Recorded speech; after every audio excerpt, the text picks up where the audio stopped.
आपण पाहत आहात जीसस इंडिया टीव्ही, चॅनल जे देवाकडून आहे, चॅनल जे स्वार्थ गाजवतं, चॅनल जे लोकांचे जीवन परिवर्तन करतं। पाहत रहा, लाईक करा, शेअर करा आणि सबस्क्राईब करा। या सेवा कार्याला अजून वाढवण्यासाठी तुम्ही हातभार लावू शकता व आम्हाला तुमची आर्थिक मदत करू शकता। ऑनलाईन पेमेंटसाठी खाली दिलेल्या QR कोडला स्कॅन करून आपलं दान देऊ शकता। ख्रिस्त येशूमध्ये आपल्या सर्वांचं स्वागत करतो, प्रभूला महिमा देतो, कारण खरोखर अद्भुत रीतीने देव अनेक लोकांच्या जीवनामध्ये मोठं परिवर्तन करत आहे, बदल करत आहे। दारूच्या व्यसनातनं सुद्धा तरुण बाहेर पडत आहे, सगळ्यात मोठी गोष्ट।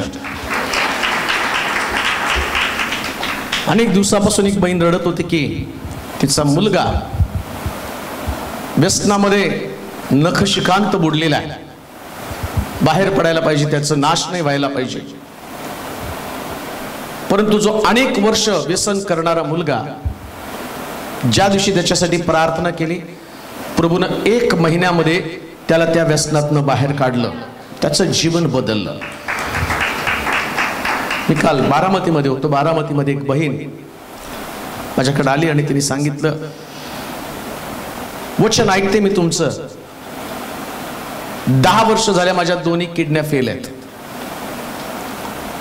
पण वचन ऐकल्यानंतर त्याच डॉक्टरला मी दाखवलं की डॉक्टरने चेक केलं, ते म्हटले तो 10 वर्ष झाले तुमच्या किडन्या फेल आहेत। आणि ती म्हटली 10 वर्ष किडन्या फेल असून सुद्धा माझं एकदा सुद्धा डायलिसिस झालं नाही।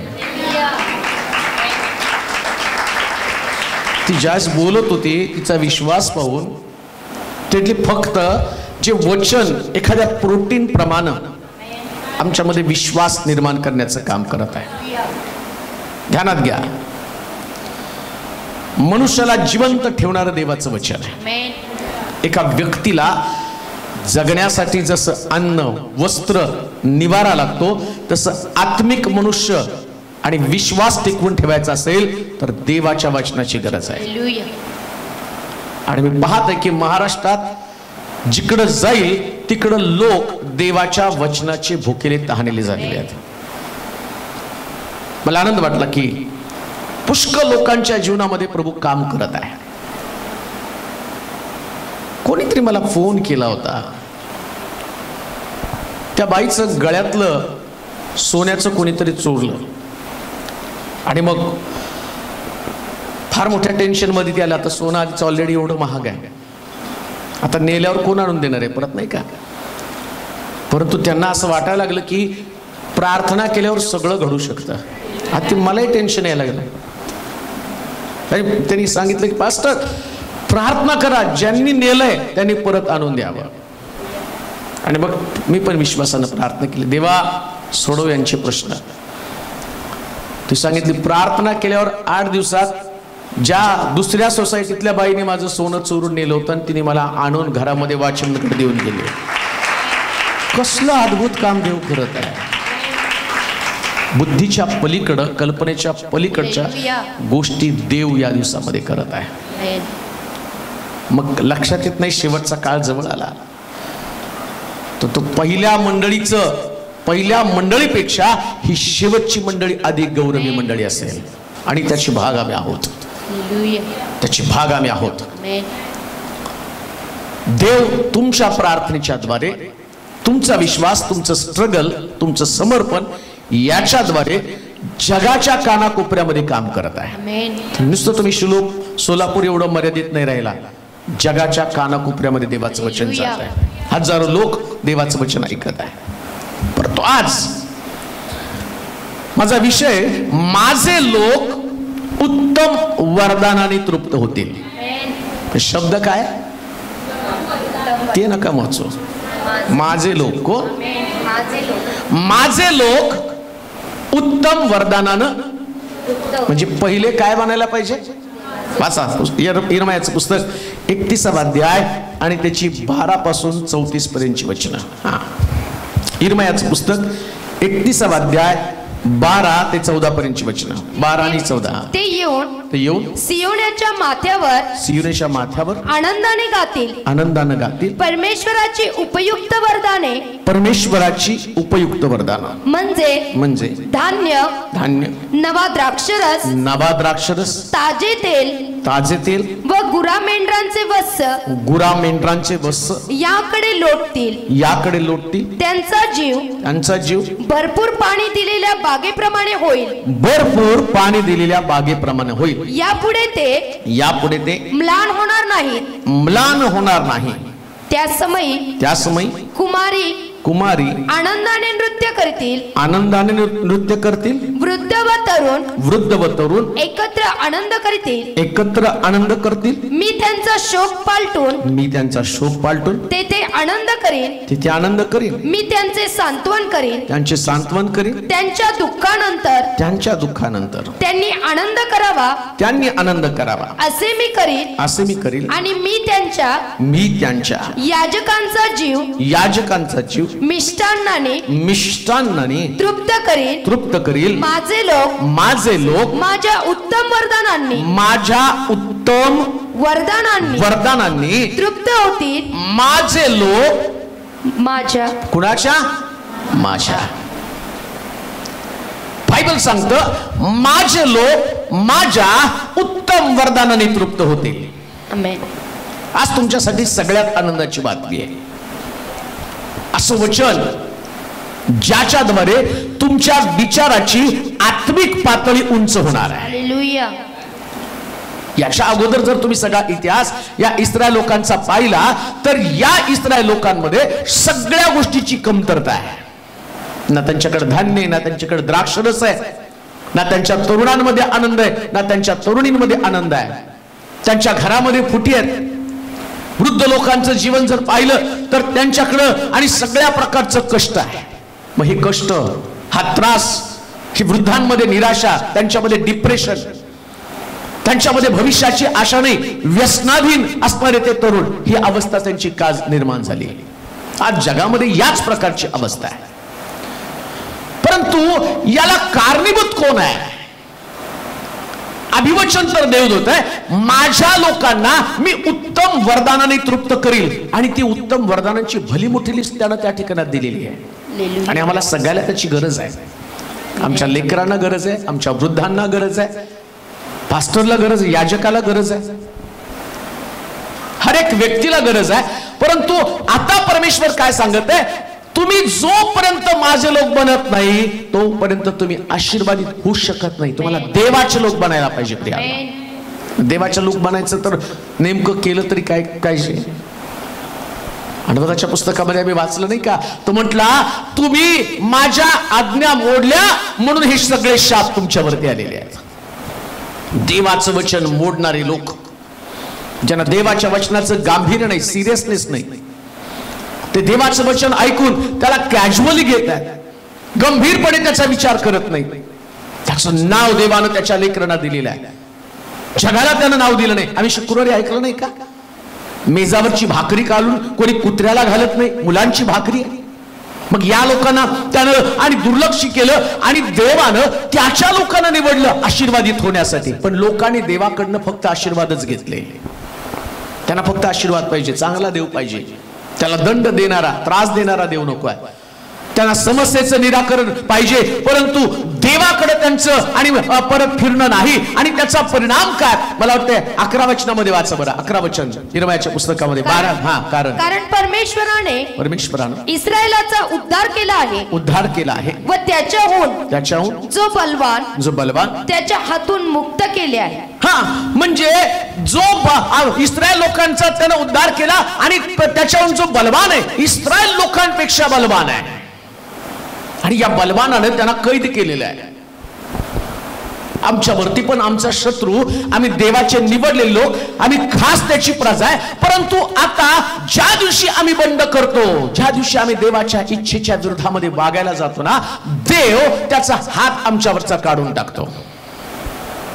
इस्रायल लोकांच्या बाबतीमध्ये हेच घडलं. देवानं त्याच्या सेवकाला दृष्टांत दिला, दाखवलं त्यानं 450 वर्ष माझे लोक बंदिवासामध्ये जातील. का तर त्याला माहिती होतं हे लोक हट्टी आहेत, मनाप्रमाणे वागणारे, मी एवढं त्यांच्यावरती प्रेम करतो, परंतु माझ्या प्रेमाकडे त्यांचं दुर्लक्ष आहे. माझं संरक्षण त्यांना, माझं आरोग्य त्यांच्यामध्ये, माझी समृद्धी त्यांच्यामध्ये. इस्रायला मिस्रामधनं त्यांना काढत असताना सगळ्या त्यांच्या गरजा पूर्ण केल्या, एक सुद्धा गरज त्यांची बाकी ठेवली नाही, एक सुद्धा. प्रिया, किती अद्भुत देव आहे. पाणी मागितलं तर खडकातनं पाणी काढत होता, मटण मागितलं तर लावी पक्षी दारामध्ये टाकत होता, भाकरी मागितला तर देवदूतांचा मानना त्यांना देत होता, तांबड्या समुद्रातनं कोरड्या भूमीवर त्यांना घेऊन गेला. किती अद्भुत गोष्टी केल्या. तरी सुद्धा लोक या देवाच्या विरोधामध्ये बंड करत आहे. काय आमचं जीवन असंच नाही का? अनेक साक्षी प्रभूने आमच्या जीवनामध्ये केलेल्या आहे. कोरोनामध्ये प्रभूने आम्हाला सांभाळलं, आमचं रक्षण केलं. लोक कितीतरी लोक हातबल झाले, पैसा असताना सुद्धा लोक मरून गेले, त्यांची लेकरं मेली, त्यांचे कुटुंब उद्ध्वस्त झाल्या, काहींच्या नोकऱ्या गेल्या, काहींचं शरीरामध्ये अपंगत्व आलं. देवाने आम्हाला एवढं सांभाळलं. ना आमचं शरीर अपंग आहे, ना आमचे कुठले अवयव निकामी झाले. प्रभूनं एवढं प्रोटेक्शन आम्हाला दिलं. पण काय अशी एखादी गोष्ट आमच्यामध्ये आहे का जी देवाला पसंत नाही? आणि मग अशी जर एखादी गोष्ट आमच्यामध्ये असेल जी देवाला आवडत नाही, लक्षात घ्या, शेवटपर्यंत एक गोष्ट ध्यानात ठेवा, तो देव आहे, तो माणूस नाही आहे. देवाला त्याचं देवत्व दाखवावंच लागतं. मग ज्या दिवशी देव त्याचा हात काढून घेतो ना, तुमच्यापेक्षा प्रबळ असा एक कोणीतरी या जगामध्ये आहे, त्याचं नाव लुसिफर आहे. देव आपला हात तुमच्या डोक्यावर ठेवतो तोपर्यंत तो तुमचं काही सुद्धा करू शकत नाही. म्हणून तर मी पाहतो स्वर्गामध्ये लुसिफर गेला, सैतान गेला, आणि तो देवाला काय म्हणतो माहिती का? जरा इयोबावरती मला हात चालवू दे, तू तुझा हात काढून घे, तू तुझं कुंपण काढून घे, जोपर्यंत तुझं प्रोटेक्शन आहे तोपर्यंत मला त्याला काही करता येत नाही. त्या देव त्याला म्हणतो ठीक आहे, मी इयोबाला तुझ्या हाती सोपवलेलं आहे, हे सगळं कर, पण त्याचा जीव मात्र घेऊ नकोस. आणि आम्ही पाहतो देवानं हात काढल्याबरोबर हा प्रबळ असणारा लुसिफर, प्रबळ शैतान, त्याने त्याची लेकरं मारली, त्याचं आरोग्य काढलं, त्याची उंट गाडवी काढली, सगळं काही काढून घेतलं. पण देव तो देव आहे हो. देवाला कधीच वाटत नाही त्याची लेकरं दारिद्र्यात असावी, त्याच्या लेकराने कोणापुढे हात पसरावा, त्याची लेकरं आणि ते आजारपणामध्ये तडफडावे, त्यांची पत्नी जावी, त्यांचे वृद्ध रस्त्यावरती पडावेत. किती बारीक सारीक गोष्टी प्रभूनं पाहिल्या, कोणी तुमच्या घरामध्ये पाहू शकणार नाही. पण शास्त्रात असं लिहिलं, स्वर्गाचा देव एक एक वस्तू संबंधाने बोलतो. 12 वचनामध्ये पहा काय करतो तो. म्हटला ते येऊन सियोनेच्या माथ्यावर आनंदाने गातील. 12 वचन. ते परमेश्वराची उपयुक्त वरदाने, ते परमेश्वराची उपयुक्त वरदाने, उपयुक्त वरदाने म्हणजे धान्य. कोणाची उपयुक्त वरदान? परमेश्वराची. उपयुक्त हा शब्द कळतो का तुम्हाला? काही गोष्टी उपयोगी असतात म्हणजे काय, जोपर्यंत तुम्ही त्याचा वापर करत नाही तोपर्यंत त्याचा उपयोग समजत नाही.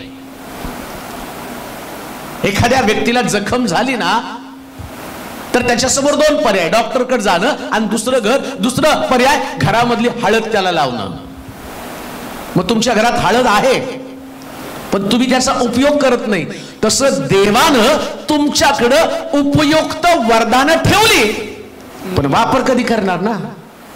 ती उपयुक्त आहेत वरदानं, मग होणार कशी ती आणि कोणती उपयुक्त वरदानं आहेत? प्रॉब्लेम काय माहिती का, देवानं उपयुक्त वरदानं तुमच्या समोर ठेवली ज्याची तुम्हाला गरज आहे, परंतु तुम्ही करता काय? जसं तो व्यक्ती त्याला डॉक्टर वरती विश्वास आहे तसं आम्ही पण काय करतो माहिती का, जसं रक्तस्रावी स्त्री संबंधाने आम्ही पाहिलं, तिने अनेक वैद्यांकडे जाऊन हाल सोसून घेतले, पण तिला उपयुक्त येशू माहित नव्हता, जवळच होता तिथं. तुम्ही पण चर्च मध्ये आहात, उपयुक्त वरदान तुमच्या बाजूला आहे, फक्त त्याचं जाणूनच घ्यायचंय. कोणतं उपयुक्त वरदान? वाचा बरं. परमेश्वराची उपयुक्त वरदाने, उपयुक्त वरदान म्हणजे धान्य. देवाचं लक्ष कुठे आहे हो? तुमच्या घरात किती धान्य याच्याकडे. मी म्हणतो एवढा मोठा देव निरंतर स्वर्गामध्ये ज्याची उपासना केली जाते आणि जो इतका अद्भुत अशा प्रकारचा देव आहे, आमच्या मोदीला आमच्या घरामध्ये तांदूळ गहू आहे का नाही माहित नाही, पण राजांचा राजा, प्रभूंचा प्रभू, त्या देवाला तुमच्या घरात धान्य नाही हे तुम्हाला त्याला ठाऊक आहे. आणि बायबल सांगतं तू माझ्याकडनं येऊन हे उपयुक्त वरदान घे. म्हणजे काय, तुझ्याकडे रेलचेल जर पाहिजे ना तर तुला पहिल्यांदा माझ्याकडे यावं लागेल. रेलचेल पाहिजे का तुम्हाला? समृद्धी पाहिजे का तुमच्याकडं? समृद्धी ही फक्त देवाकडेच आहे. आमेन. भाषा वचन म्हणजे तुम्हाला समजेल. उपयुक्त वरदाने म्हणजे अनुवाद 28:15 वाचा, 15 ते 20. उलट पक्षी. आपला देव परमेश्वर. हा, म्हणजे देवाचं जर तू ऐकलं नाही, देवाचे लोक माझी मेंढर. कोण देवाचे लोक आहेत? जे त्याची वाणी, जे त्याचं वचन ऐकतात ते कोण आहेत? आता तुम्हाला प्रश्न तोच आहे, उपयुक्त वरदान पण ती कोणाला मिळणार आहेत? कोणाला उपयुक्त वरदान मिळणार आहे? कोणाला समृद्धी मिळणार आहे? जे देवाचे लोक. आणि देवाच्या लोकांचं वैशिष्ट्य काय? माझे लोक माझी वाणी, माझं वचन ऐकतात. देवाचं वचन तुम्ही ऐकतात म्हणजे काय? नुसतं मेसेज ऐकणं म्हणजे ऐकणं नाही. मेसेज ऐकणं म्हणजे ऐकणं नाही. हा, आज खूप छान मेसेज होता. बरेच लोक म्हणतात आजच्या मेसेजने आम्ही खूप आशीर्वादित झालो. म्हणजे काय झालं? फक्त आतमध्ये गुदगुल्या झाल्या. काहीतरी नवीन रिव्हिलेशन मिळालं, काहीतरी वेगळं सिक्रेट मिळालं. कधी आशीर्वादित होतो माहिती का? हे वचन पाळल्यानं तुम्ही आशीर्वादित होता. हे वचन वाचणारे, ऐकणारे, त्यात लिहिलेल्या गोष्टी पाळणारे, मग तुम्ही आशीर्वादित आहे. म्हणजे प्रभूचा संदेश तुमच्याकडे आला, त्यानं तुम्हाला कमतरता दाखवली, तुमचे दोष त्यानं दाखवले. ज्या दिवशी तुमच्यातले दोष तुम्हाला दिसतात तुम्ही आशीर्वादित आहात. जर तुम्हाला दोष दिसतच नाहीत तुम्ही नाही आशीर्वादित होऊ शकत. कारण प्रभूला त्याला वाटतं की तुम्ही त्याची लोक बनावेत. आणि लोक का बनावेत? तो म्हणतो माझ्याकडे तुमच्या उपयोगासाठी असणारी वरदान आहेत. ऐका, तुमच्या उपयोगासाठी का माहिती का? देवाला धान्य पण खायचं नाही, द्राक्षरस पण प्यायचा नाही, कारण देव स्वर्गामध्ये आहे. मग याचा उपयोग कोणाला आहे? पृथ्वी तलावर. आम्हाला आमचे सगळे मारामार त्याच्यातच नाही का? आम्हाला ते पृथ्वी तलावर जिवंत राहायचे तर धान्य त्याने द्यावं. लक्षात घ्या, या दिवसामध्ये तुमच्या देशाला, तुमच्या राज्याला, तुमच्या शहराला जर समृद्ध व्हायला पाहिजे तर तुमचं राज्य, तुमचं शहर, तुमची मंडळी, तुमचे लोक यांनी देवाची वाणी ऐकणं गरजेचं आहे. जोपर्यंत लोक देवाची वाणी ऐकत नाही तोपर्यंत ना ते राष्ट्र समृद्ध होणार, ते लोक समृद्ध होणार. किती या ठिकाणामध्ये आम्ही पाहतो की जेव्हा मे महिन्याच्या एंडला, त्याच्या सुरुवातीला सांगितलं की भरपूर पाऊस, भरपूर पाऊस, सगळे खुश, पाऊस येणार, पाऊस येणार, पाऊस येणार. शेतकऱ्यांनी पण बिया वगैरे घेऊन ठेवल्या, पाऊस येणार, पाऊस येणार. सगळं सांगितलं, इकडून तिकडून सॅटेलाइट मधनं फोटो दाखवले. 103%, कोणी 99%, कोण म्हणलं 100%. आणि लगेच कधी नाही त्यांचं सोलापूर पण जाग झालं. आणि आमच्या त्या हे काय म्हणतात, मग काय म्हणतात बाबा ते कमिशनर, त्या कमिशनरनं तिकडं तयारी, पंढरपूर पूर आलं तर काय करायचं? पूर नाही, पावसाचा तपास नाही. तुम्ही प्लॅन केल्यावर ते घडत नाही. देवाचे लोक ज्यास त्याची वाणी ऐकतात त्यास देव त्यांना समृद्ध करतो. तुम्ही योजना केल्यानं काय होणार नाही. तुमच्याकडे किती पण सुंदर टेक्नॉलॉजी असू द्या, तिकडे देव ढगांना सांगतो जाऊ नका. या भारतामधल्या प्रत्येक व्यक्तीला, शहरातल्या प्रत्येक व्यक्तीला जोपर्यंत ते माझं ऐकत नाही तोपर्यंत ते कधी समृद्ध होऊ शकणार नाही. समस्या ऐकण्याची प्रियानो. माझे लोक माझी वाणी ऐकतील तर तो अभिवचन देतो. ही उपयुक्त वरदान. वाचा ते वचन. हे परमेश्वराचं. ते येऊन सियोनेच्या माथ्यावर आनंदाने गातील. परमेश्वराची उपयुक्त वरदाने. नाही, अनुवादाचं पुस्तक 28. तुझा देव परमेश्वर याची वाणी तू लक्षपूर्वक ऐकशील. कशी ऐकशील? लक्षपूर्वक म्हणजे कसं नेमकं? आम्ही ऐकतो पण बऱ्याच लोकांना फार छान सांगितलं. काही लोक विचारतात आज खूप सुंदर उपदेश झालं. काय सांगितलं? छान सांगितलं एवढं माहिती. काय सांगितलं? काय प्रॅक्टिकल होतं? काय त्याच्यामध्ये तरतूद केली? काय स्वतःमध्ये बदल केला? लक्षपूर्वक ऐकणं म्हणजे स्वतःला लागूकरण करून घेणं. जे विद्यार्थी शाळेमध्ये लक्षपूर्वक ऐकतात त्यांनाच मेरिट मिळतं, आणि जे सांगताना त्यांचं लक्ष, बरेच लोक डोळे उघडे ठेवून पण झोपतात शाळेमध्ये, आहेत तशी पण. मग सर त्याला अचानक जवळ जाऊन विचारतात, मग तो भानातनं जागा होतो. तसं पुष्कळ वेळा देवाचं वचन आम्ही ऐकतो, पण लागू करणं मात्र त्याचं आमच्या जीवनामध्ये आम्ही करत नाही. मग तो काय म्हटला, जे माझं वचन लक्षपूर्वक म्हणजे एक सुद्धा मुद्दा तुमच्यातनं मिस होता कामा नये. एक पण कोणतीच गोष्ट, कोणतंच वचन, कोणतं तुम्हाला सुधारणा ही तुमच्या जीवनामध्ये तुम्ही जितकं स्वतःला सुधारण्याचा प्रयत्न करा, तुम्हाला कळतं देवाचं वचन आहे, देवाला वाटतं माझ्यामध्ये ही सुधारणा व्हायला पाहिजे, आणि तुम्ही त्याला सकारात्मक प्रतिसाद देता. आणि तिकडं प्रभू म्हणतो हे माझे लोक आहे, माझ्यावरती प्रेम करणार आहेत, आणि हे माझी वाणी ऐकतात, मग मी यांना उपयुक्त वरदान देईन. मग उपयुक्त वरदान आहे. तुम्ही आला शिलोमध्ये, काही लोकांना असं वाटतं चला नाही शिलोत गेल्यावर सगळं काही होतंय, देवाच्या कृपेने व्हायला पण लागले. कोण येईल त्यांना देव रिकामी हाताने पाठवत नाही, गेल्या गेल्या त्यांना आशीर्वाद मिळायला लागलेले आहेत. काही लोक गाडीत बसल्यावर इथून जातानाच त्यांचे आणि सांगतात, मेसेज येतात, अहो नुसतं आम्ही चर्चच्या बाहेर पडलो आणि ट्रेन मध्ये बसलो तर आमचे प्रश्न सुटायला सुरुवात झाली. प्रभू हे करतो, पण नुसतं आल्यावर काही घडणार नाही. मग काय केलं पाहिजे, लक्षपूर्वक ऐकायचं. आता गेल्यावर माझ्यामध्ये मी हे चेंजेस करणार आहे. लक्षपूर्वक ऐका, प्रत्येक गोष्ट तंतोतंत पाळा. देवाचं वचन जसं आहे तसं लोकांपर्यंत पोहोचू द्या. तसं आहे तसं प्रियानो, सुधारणा व्हायलाच पाहिजे. वाचा पुढे. तुझा देव परमेश्वर याची वाणी तू लक्षपूर्वक ऐकशील, आणि या ज्या सर्व आज्ञा आज मी तुला सांगतो, या ज्या सगळ्या आज्ञा तुला सांगतो त्या काळजीपूर्वक पाळशील. तर तुझा देव परमेश्वर पृथ्वीवरील सर्व राष्ट्रांपेक्षा तुला उच्च करील. देवाची इच्छा आहे त्याच्या लोकांनी सगळ्यांपेक्षा उंच वर असावं. वर. आमेन. तुमच्या घरात सगळ्या लोकांपेक्षा जास्त धान्य असावं. आमेन. तुमच्या, कारण लिहिलंय त्याच्यामध्ये तसं, खाली बघा म्हणजे समजेल तुम्हाला.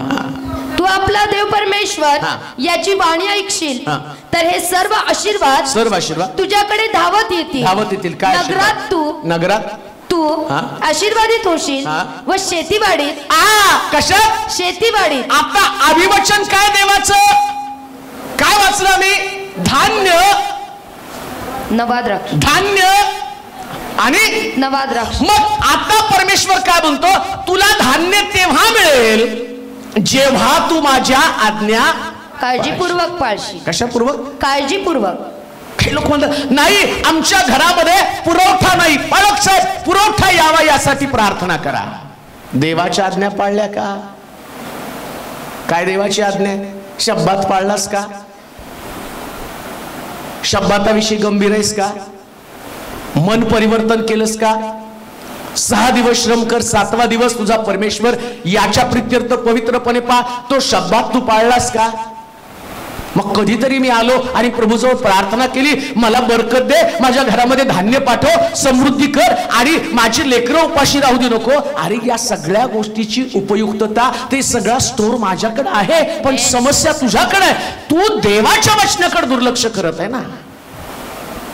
तुझं धान्य तुझ्या शेतीमधनं तुला मिळायला पाहिजे. मला तुझ्या शेतीला आशीर्वाद दिल्याशिवाय आणि कशी तुझी शेती आशीर्वादित होणार आहे? शेतकरी पिकवणार कुठे आहे? देवानं जर अडवलं तर, आणि जरी त्यांनी पिकवलं, जास्तीचा पाऊस झाला की ते उद्ध्वस्त होणार. वाईट वाटतं आम्हाला, शेतकरी आत्महत्या करतात. आम्ही म्हणतो देवा हे असं जर आत्महत्या करत राहिले तर कसं आम्ही खाणार तरी काय? एकच काम करायचं, देवाच्या आज्ञेचं पालन. कशी समृद्धी मिळेल? तो म्हटला समृद्धी माझ्याकडे आहे, तुम्ही माझ्या आज्ञा पाळाल तर तुम्ही शेतीवाडीमध्ये. वाचा बरं.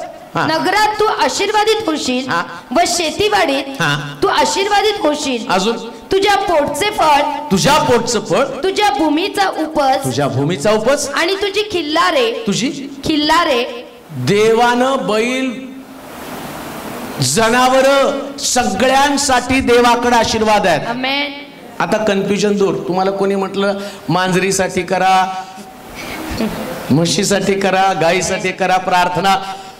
माझ्या डोक्यात मध्ये यायचं काय गाय म्हशीसाठी प्रार्थना करायला लावते, पण आता देवानं इथं आमच्या कन्फ्युजन दूर केलं. तो म्हटला तुझी खिल्लारे, गुरेढोरे व शेरडे मेंढरे यांचे वत्स, यांचे बकरीसाठी पण प्रार्थना करावं लागेल. दूध देत नाही प्रभू, प्रार्थना करा. आणि कितीतरी घडलं. ते एकाची बकरी मरायला लागली होती ती, आणि ते म्हटले पोट फुगलं आणि डॉक्टर म्हणले 2 तासात मरल. त्यांनी फोन केला, साहेब प्रार्थना करा. डोक्याला हात लावला. आता बकरीसाठी प्रार्थना करायची वेळ आली. आणि ती प्रार्थना केल्यावर दुसऱ्या दिवशी त्यांनी सांगितलं, अहो बकरी उठून खायला लागलेली. अहो देव खिल्लाऱ्यांची काळजी करतो, बकऱ्यांची काळजी करतो. सगळे आशीर्वाद फक्त आज्ञा पालनाच्या द्वारेच होणार आहे. आणि त्याने विचारानं ती बकरी उठल्याबरोबर 1000 रुपये पाठवले. बकरीच्या मोबदल्यामध्ये तुम्हाला म्हैस बरी केली तर 2000 पाठवले होते, बकरी बरी झाली तर 1000 रुपये त्याने पाठवले. कारण त्याला माहितीये आज्ञा पालन केलं माझी बकरी परत मारणार नाही, माझं धन सुरक्षित राहणार आहे. समृद्धी पाहिजे, देवाच्या आज्ञेचं पालन करा. उपयुक्त वरदान माझ्याकडे आहेत. तुमच्या शेतीसाठी आशीर्वाद आहे, तुमच्या जनावरांसाठी आशीर्वाद आहे, त्यांच्या खिल्लाऱ्यांसाठी आशीर्वाद आहे. अजून कुणासाठी आशीर्वाद आहे? गुरेढोरे व शेरडे मेंढर यांचे वस्त्र, त्यांचे वस्त्र आशीर्वादित होतील. तुझी टोपली तुमचं टोपलं सुद्धा. देव टोपल्याची काळजी करतो. कसला देव? आम्ही पण टोपल्याची काळजी करत नाही. ते लेकर म्हटलं मम्मी रिकामं का, त्याला 2 फटके किती खातोस, राक्षस घुसलं का पोटामध्ये, किती थापायच्या, किती भाकरी बडवायच्या, किती तुला खायला घाल. पण बायबल काय सांगतं? ज्यांच्या घरामध्ये ज्यांची लेकरं त्यांना त्रास आहे ते म्हणतात खूप खाता तो पाळक साहेब. कोणीतरी सांगतं माझ्या नवऱ्याच्या पोटात खैस घुसलाय, तो 12 चपात्या खातो, 12 भाकरी खातो आणि आमचं सगळं रिकामं राहतं. देवाच्या आज्ञेचं पालन कर, तुझी काठवत, तुझं टोपलं सगळं सुरक्षित राहील, त्याच्यामध्ये भरपूर असणार आहे. कारण तो म्हटला हे वरदान माझ्याकडे आहे, हे माझ्याकडे. तू इकडं तिकडं पाहू नकोस. तुम्ही म्हणाल नाही आता मी जाऊन जास्त कष्ट करतो. नाही, जास्त कष्ट करून पण पुरवठा येणार नाही. तुम्ही किती पण खा. बऱ्याच लोकांची समस्या आहे, खूप कमवतो पण घरात टिकत नाही. अरे देवा, साधी गोष्ट आहे, तू देवाच्या आज्ञेचं पालन कर, प्रभू तुला अशी बरकत देईल. 5 भाकरीतनं 12 टोपल्या एवढी बरकत आहे. ही बरकत आहे कुठं? हे उपयुक्त वरदान माझ्याकडे आहे. कोणतं वरदान? देवाच्या आज्ञेचं पालन. तुम्हाला असं वाटतं माझं आणि दशांश दिला तर माझं कमी होईल? नाही, याच्यातच बरकत आहे, याच्यात तर बरकत आहे. कधी संपणारच नाही तुमचं. आणि मी बघितलंय दशांश देणारे लोक त्यांची संपत्ती वाढली, जे देत नाही त्यांची घटत असलेली पण मी बघत आहे. पण बायबल सांगतं काय करायला पाहिजे? आज्ञा पालन, शब्दाचं पालन करा, दशांशाचं पालन करा, सुवार्ते संबंधानं पालन करा, प्रार्थनेचं पालन करा. आज्ञा देव जा सर्व राष्ट्राला शुभवर्तमान सांगा. शुभवर्तमान तेवढी आज्ञा. गेलो शुभवर्तमान सांगितलं. तुम्ही म्हणता अहो कामाचा वेळ तिथं, बरकत मी देतो ना. तुला वाटतं कामाचा वेळ तिथं घात नाही, तुझी टोपली जर त्याच्यामध्ये जर अन्न पाहिजे ना, तर मी आपोआप त्या घरामध्ये असं काही वातावरण तयार करेल, नवरा किरकिर करायचं बंद करेल, जेवण मागायचं बंद करेल. अरे लेडीजचा आवाज येऊ द्या. म्हणजे तुमचे नवरे त्रास देत नाहीत वाटतं तुम्हाला. खूप चांगले आहेत ब्रदर्स शिलो मधले, मला माहिती आहे. टाळ्या वाजव ब्रदर्ससाठी, एकदम मुक्तपणे सेवा करू देतात. मी बरकत देईल. पुढे वाचा त्याच्यामध्ये, तुझी टोपली व तुझी परात आशीर्वादित होतील. तू आत येशील. बस बस बस बस. आता माझा मुद्दा काय की पहिला तो म्हणतो माझ्याकडे उपयुक्त वरदान कोणतं? समृद्धी आहे माझ्याकडं. मग समृद्धी आहे तर ती समृद्धी कुठं? तुझ्या शेता संबंध नसेल, तुझ्या गुराढोरा संबंध नसेल, त्यांच्या वस्सा संबंध नसेल, तुझ्या पराती संबंध नसेल, तुझ्या टोपली संबंध नसेल, तो सगळीकडं माझ्याकडं विशेष प्रकारची अभिवचन आहे. आणि आज ती अभिवचन देवानं तुम्हाला दिली.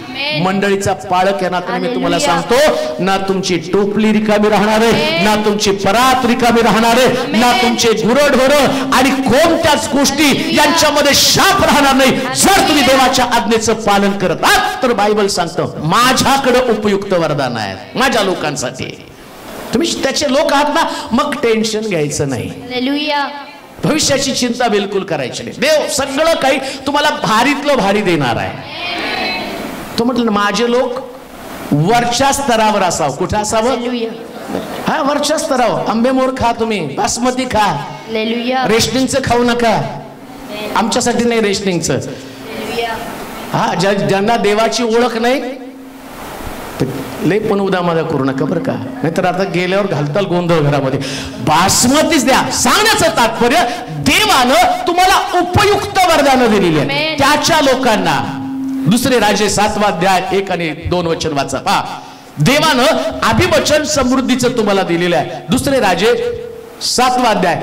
तो म्हटलं माझ्याकडे हे उपयुक्त वरदान आहे. दुसरे राजे 7 अध्याय 1 आणि 2 वचन. तुम्ही परमेश्वराचे वचन ऐका. हा, तुम्ही परमेश्वराचं. अनुवादाच्या पुस्तकामध्ये काय म्हटलं? तुम्ही माझी वाणी लक्षपूर्वक आणि या सर्व आज्ञा काळजीपूर्वक पाळशी. हा, आता इथं पण तो काय म्हणतो वाचा. तुम्ही परमेश्वराचे वचन ऐका. तुम्ही परमेश्वराचं वचन ऐका. परमेश्वर म्हणतो उद्या याच वेळी शमरोनाच्या वेशीत एक माप सपीठ एका शेकेलास व 2 मापे सातू. कोण म्हटलं? परमेश्वर. म्हणे वचन कोणाचं आलं? परमेश्वर म्हणतो. काय म्हटलं परमेश्वर?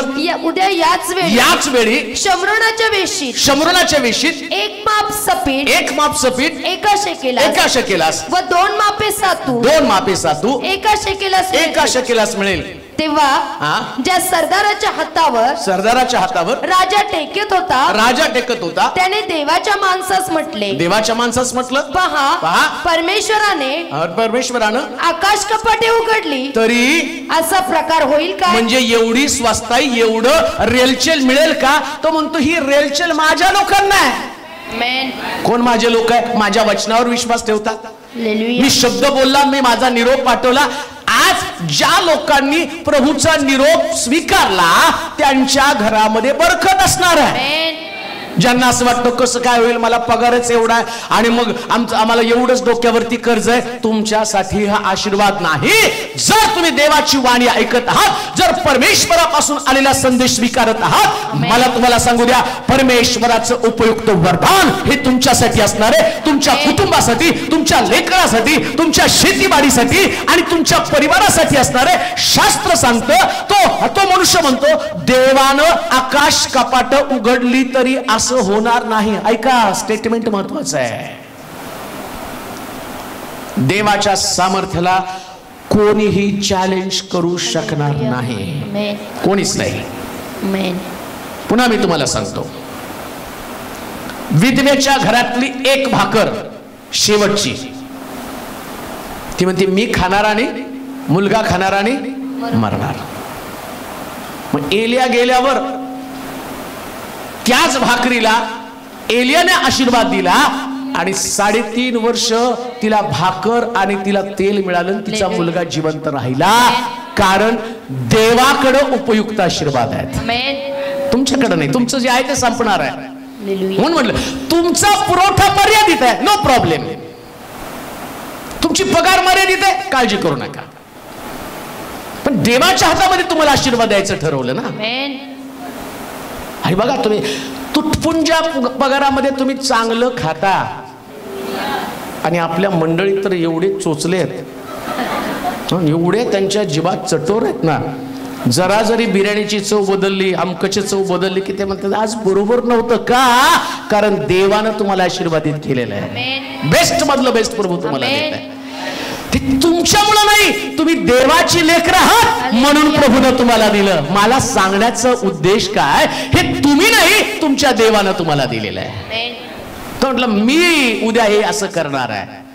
तुमच्यासाठी उद्या एक सुंदर अनुभव असणार आहे. आज कदाचित तुम्ही अडचणीत आहे, आज कधीच प्रश्नात असेल, पण त्याच्याकडे उपयुक्त वरदान आहे. दुसरी गोष्ट वाचा, याच्यामध्ये जाऊ नका. पुन्हा इर्मियाच्या पुस्तकामध्ये 12 अध्याय 31 अध्याय 12 वचन. ते येऊन सियोनेच्या माथ्यावर आनंदाने गातील. परमेश्वराची उपयुक्त वरदान म्हणजे धान्य, नवा द्राक्षरस, हे सगळं समृद्धीमध्ये आलं. ताजं तेल, गुरामेंढरांचे वत्स गुरा मेंढराची वत्स याकडे लोटतील त्यांचा जीव भरपूर पाणी दिलेल्या दिलेल्या बागेप्रमाणे होईल यापुढे ते म्लान होणार नाही. आता दुसरा आशीर्वाद, माझ्या लोकांकडे उपयुक्त, माझ्या लोकांसाठी माझ्याकडे उपयुक्त वरदान आहे. कोणतं उपयुक्त वरदान?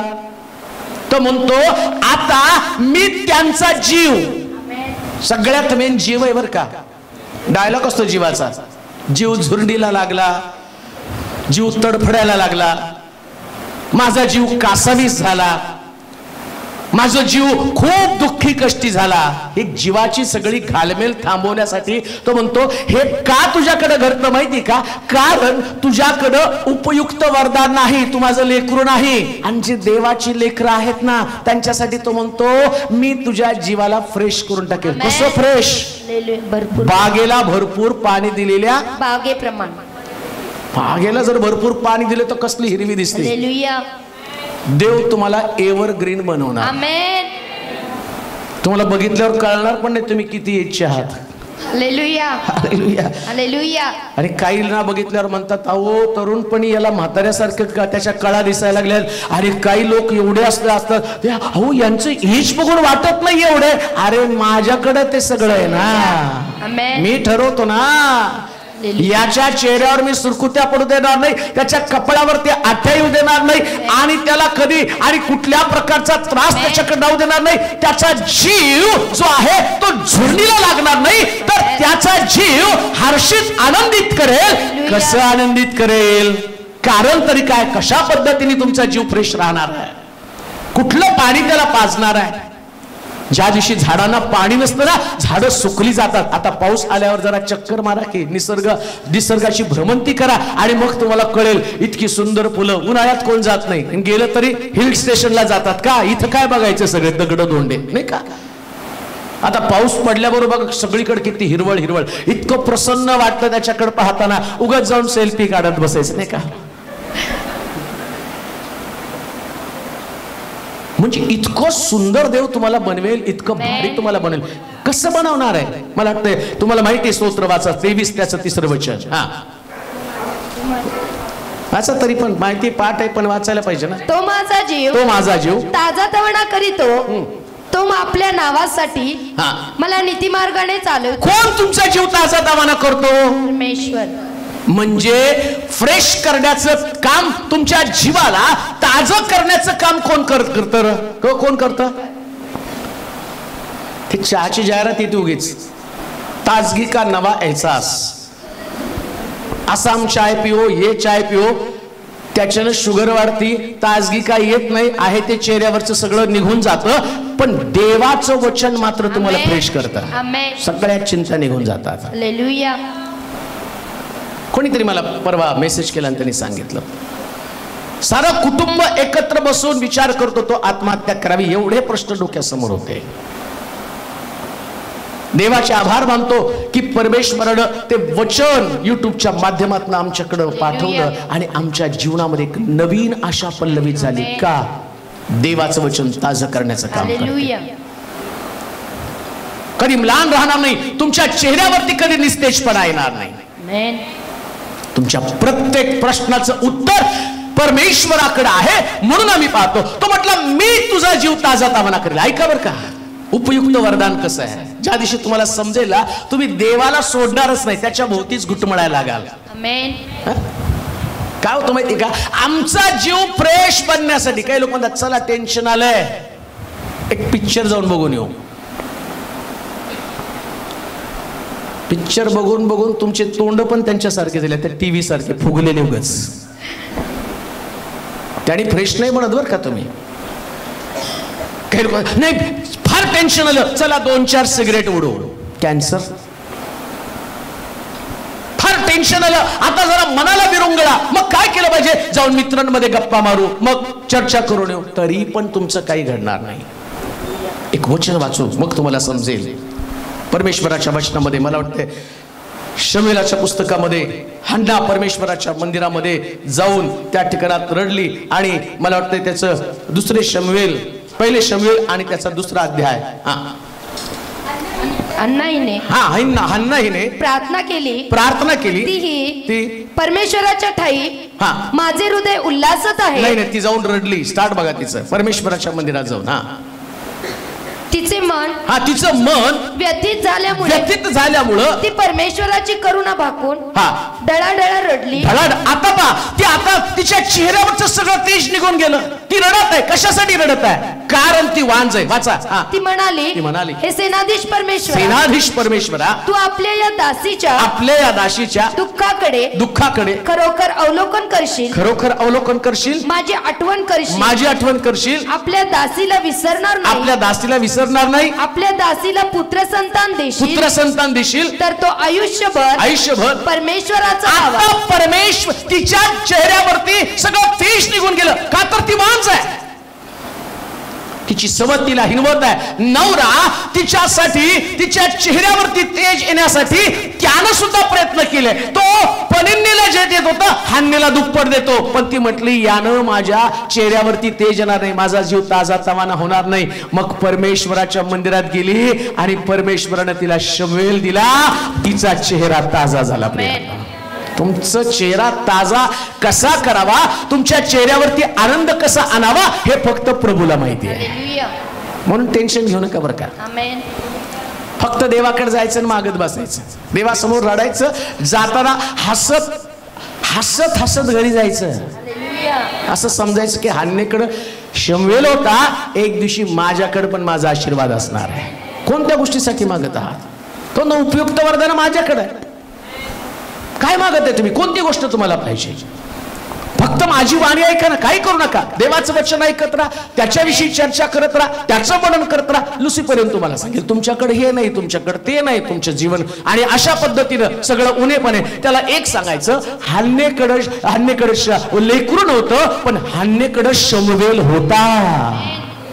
ती तर लेकरासाठी रडत होती. पण देव म्हटला लेकरू देईल मी तुला, अशा पद्धतीचं लेकरू देणार नाही जसं सारेनं आणि देवानं तिला अभिवचन दिलं मी तुझ्या पोटी एक मुलगा देईल. पण तिनं आणि त्या अब्राहमाला हगार दिली आणि हगारेकडनं इश्माईल. देव म्हटलं इश्माईल नाही, हालेलुया, मला जे तुला द्यायचे ना ते पाहिल्यावर तुझा चेहरा आनंदून जाईल.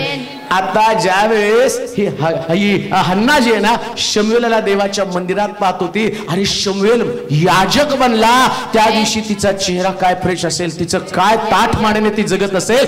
त्या तिच्या पनिन्नीकडे बघत असेल, पनिन्ने तुझ्याकडे मुलगा आहे, माझ्याकडे याजक आहे. तुझ्याकडे मुलगा आहे, माझ्याकडे याजक आहे. जे देव तुम्हाला देतो ते सगळ्यात भारी असतं. फ्री आलं म्हणून एक गोष्ट ध्यानात ठेवा, तुमच्या चेहऱ्यावरती ताजगी कशी आणावी. मैं म्हणतो ताजगी का एहसास परमेश्वर के भवन में ही होता है.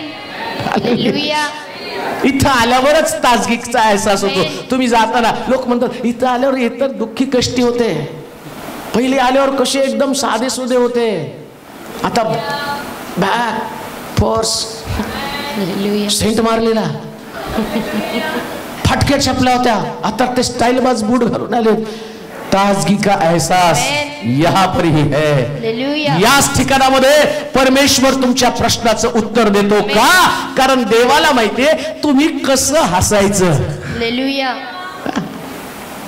कधी कधी पती पत्नी मध्ये भांडणं होतात. त्याच्या अगोदर तिने खूप काही मागितलेलं असतं, दिलेलं नसतं. पण नवरा बायकोची भांडणं तिचा रुसवा काढायला एकदम सरप्राईज आणून देतो, फार भारी घड्यातलं जिने कधी. मग ती एवढी रुसलेली असते आणि तिकडून तो नवरा आणतो, डोळे उघड बघ. ती कधीच रुसत नाही.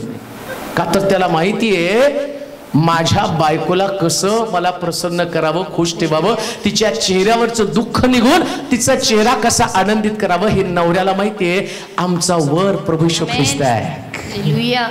त्याला माहितीये या मंडळीला, या चर्चला, या चर्च मधल्या लोकांना कशा पद्धतीनं मला सरप्राईज द्यायचं आहे. मी तर म्हणतो तुमचं सरप्राईज ऑन द वे आहे. आमेन. काही लोक म्हणतात नाही पाळक साहेब देवाने सांगा, मग सरप्राईज तर गुप्त असतं ना. हालेलुया. हन्ना त्याला म्हणत देवा मुलगा दे, मुलगा दे. देव म्हटला देणार आहे पण तुला सरप्राईज देणार आहे. आमेन. पनिन्नेकडे नुसती मुलं आहेत पण मी तुला देणार आहे शमूएल. हालेलुया. सरप्राईज तुझं कोणतं आहे? मी तुला शमूएल देईल.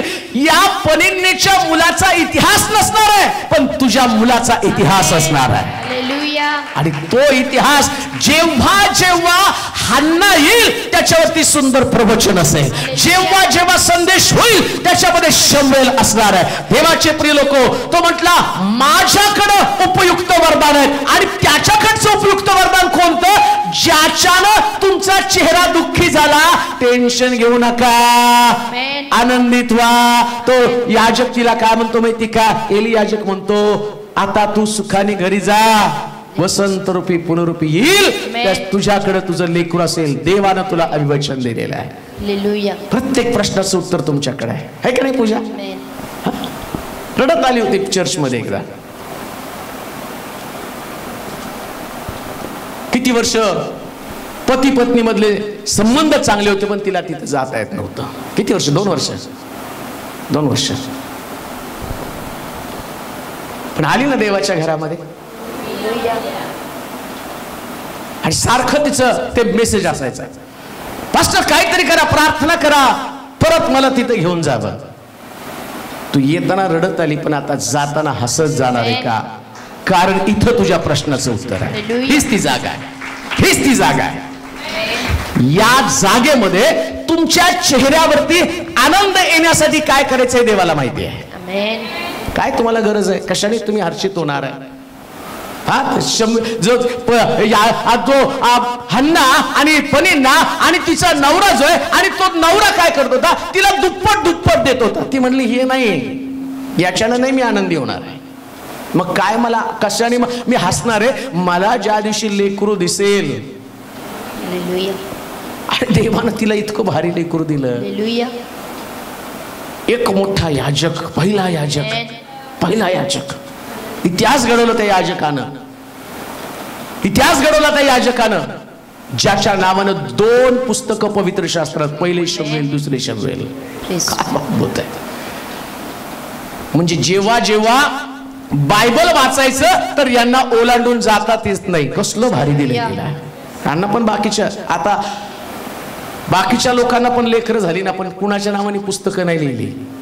का तर देवाला माहितीये हिचा जेव्हा जेव्हा, आता विचार करा, ही जी आहे ना हन्ना, ती कुठंतरी सुखलोकामध्ये वाट बघत असेल, ती किती आनंदित असेल. माझ्या मुलाविषयी अजून पण चर्चा पृथ्वी तलावरती चाललेली आहे. तिचा चेहरा अजून पण फ्रेश आहे. ती म्हणते देवानं दिलेलं खूप सुंदर आहे. लक्षात घ्या, आता रडत असाल, पण एक दिवशी परमेश्वर तो माझ्याकडे तुझा चेहरा ताजा तवाना करण्याचं आणि माझ्याकडे आशीर्वाद आहे. म्हणून मी पाहिलं की त्या ठिकाणामध्ये तो म्हटला, मी तुझा चेहरा, तुझा जीव काय करेल? भरपूर पाणी दिलेल्या बागेप्रमाणे, भरपूर पाणी पिलेल्या बागेप्रमाणे होईल. म्हणजेच कसं होईल?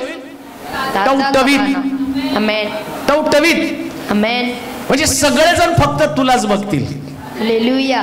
प्रत्येक जण येतो म्हणतो, अरे बापरे, तुम्हाला एवढे आशीर्वाद देवाना दिले. हालेलुया. मी आता मीटिंगला जातो ना,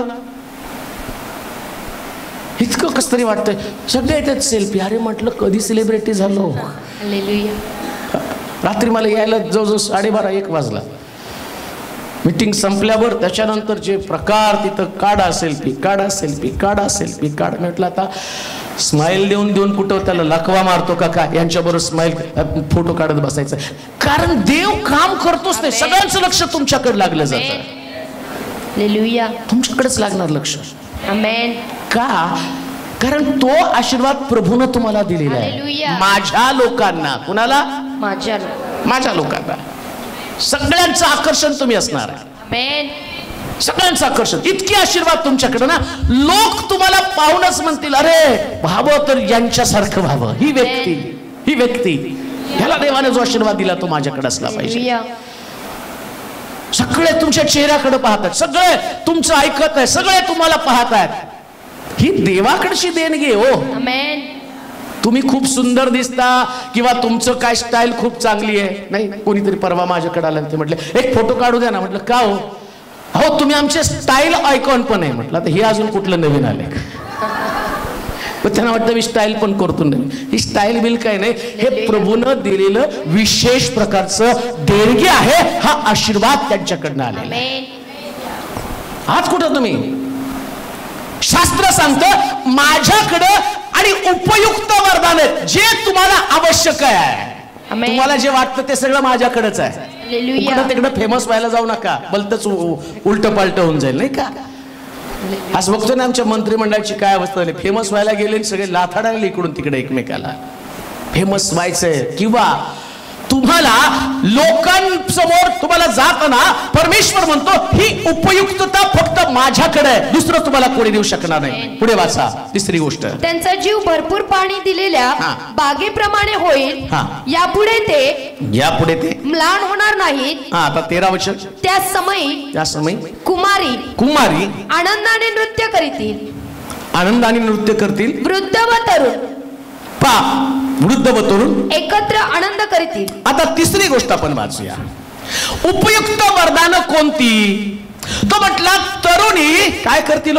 आनंदाने नृत्य करतील. का त्यांनी काय तरुणींनी काय केलं पाहिजे? नृत्य आनंदाने. पण आमच्या तरुणी कोपऱ्यात बसून रडत आहेत का? त्यांचं भविष्य अंधकारमय आहे, त्यांना भविष्याची चिंता आहे, त्यांच्यासमोर करिअरचे प्रश्न आहेत, त्यांच्याकडे सगळं आहे. पण माझं कसं होणार? कोण माझी काळजी कोण घेणार? माझा पुरवठा कोण करणार? परंतु बायबल सांगतं तुमच्या लेकरांना आनंद देण्यासाठी, त्यानं नाचण्यासाठी असणारी प्रोव्हिजन फक्त माझ्याकडेच आहे. आनंदानं उड्या कधी मारतात माहिती का? ज्यावेळेस ते एक्साइट होतात की त्यांना असं वाटतं काहीतरी वेगळं माझ्या जीवनामध्ये मला मिळाले. आणि देवानं इतकं उपयुक्त वरदान, तुमचं जीवनच तुमच्या लेकरांसाठी आहे ना. तुमच्या मुलींसाठी तुमचं जीवन आहे, तुमची लेकरं. आणि मी आता या गोष्टीचा विचार करतो, आम्ही मुलांचा विचार करतो, पण देवाने पहिल्यांदा कोणीचा विचार केला? मुली. पहिले कोणाचा विचार केला? कुमारी. म्हणजे कोणाचा विचार केला? मुलींचा. हालेलुया. तरी तुम्ही शांत आहे. हालेलुया. पहिला विचार तुमचा केला तरी तुम्ही शांत आहे. मुली काय करतील? आनंदाने नृत्य करतील. आनंदानं नृत्य करतील. म्हणजे देव तुमच्या लेकरांच्या बाबतीमध्ये, तुमच्या मुलींच्या बाबतीमध्ये तुम्ही चिंताग्रस्त होऊ नका. मी तुमच्या मुलींना आनंदानं उड्या मारायला लावेल, या प्रकारचं उपयुक्त वरदान माझ्याकडे आहे. मग तुम्हाला मुलगी छातीवरचा दगड, डोक्यावरचं ओझं वाटणार नाही. तुम्हाला तुमची मुलगी तुमच्या घरामध्ये आनंदाचं कारण बनेल. तिच्यामुळे तुमच्या घरामध्ये आनंद असेल. तुमच्या मुलींसंबंधानं देवाकडे सुंदर प्लॅन, देवाकडे सुंदर योजना, म्हणून आपल्या मुलींची पण चिंता करू नका. देवाकडे उपयुक्त वरदान तुमच्या मुलीसाठी आहे. तुमच्या मुलींसाठी किती सुंदर आहे. कुठे इकडे तिकडे फिरायचं नाही. देवा ही माझी मुलगी, हिचं शिक्षण, हिची नोकरी, हिला चांगला नवरा तू दे. हेच प्रश्न आहेत ना, शिक्षण, नोकरी आणि लग्न. चांगला नवरा. अजून 4 वर्षाची असते ते, हिला कुठल्या घरात जाईल कोणास ठाऊक. अरे वाढू तर द्या दे. तिला असं स्थळ दिल ना की तिथे गेल्यावरती आनंदानं उड्या मारेल, असं लिहिलंय. असं लिहिलंय. तुझी मुलगी ज्याची चिंता तुला लागून राहिली ना, तुला असं वाटतं अरे माझ्याकडे उपयुक्त वरदान आहे, तुला माहित पण नाही तुझ्या मुलीसाठी चांगलं काय ते माझ्याकडे आहे. कसला भारी देव सापडलाय. हालेलुया. कसला भारी देव सापडला की ज्यानं आपल्या मुलीची प्रोव्हिजन करून ठेवलेली आहे. असला भारी देव तुम्हाला कुठं सापडणार नाही. देवाचे आभार माना. तो आम्हाला गवसला, तो आम्हाला सापडला. आणि आता ऐका, जेवढे लोक मला ऐकत आहे, युट्यूब, फेसबुक, तुम्ही लोक पण ऐकत आहात, तुमच्या मुलीची चिंता आजपासून सोडून द्या.